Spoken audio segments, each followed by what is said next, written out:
Good morning. My name is Sabraya Woods. And I'm Grace Waters. We go to Scholars Academy and would like to discuss the pros and cons of social media. Yes, social media is a very hot topic throughout the world, as 63.8% of the people in the world use social media platforms. That means more than half of the globe uses social media daily. 70.1% of Americans alone use these online networks. But social media also can cause anxiety, depression, addiction, jealousy, and cyberbullying.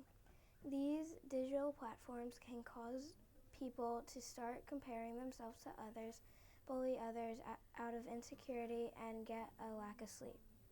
Social media is useful but can be toxic and unhealthy, especially the younger you are. The appropriate age to start going on social media is 13 or older, but many kids now are going on these platforms a lot sooner. Social media is used daily with an average of 2 hours and 23 minutes every day. Teenagers are the biggest users. They have an average of 3 hours per day scrolling mindlessly on apps such as TikTok, YouTube, and Instagram. Parents should be monitoring their kids. They could be in danger if the parents are not watching over the children, as they are still young and can still be tempted into risky activities. It's one thing if you're making a video and being creative, and it's another if a person is doom scrolling. Doom scrolling means to spend excessive time online scrolling. Social media can be used in a good way, but many people misuse it and take everything they see too literally. Kids can also become addicted to social media. They can spend free time missing out on fun activities because they are on an electronic device.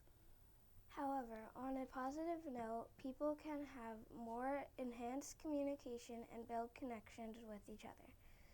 We can be thousands of miles apart and have interactive conversations through phone, iPad, laptop, you name it. Yes, social media does have a lot of good traits too. For example, you could promote a brand as there are many business marketing opportunities. You could advance your learning, stay updated of weather, news, and any important information. To wrap this up, social media can be amazing and a big help, but it can also be risky and semi-dangerous to use. It might be harmful, but it is also good to use if you need to get something done for something important. Once again, I am Sabraya Woods. And I'm Grace Waters. And we have a great day.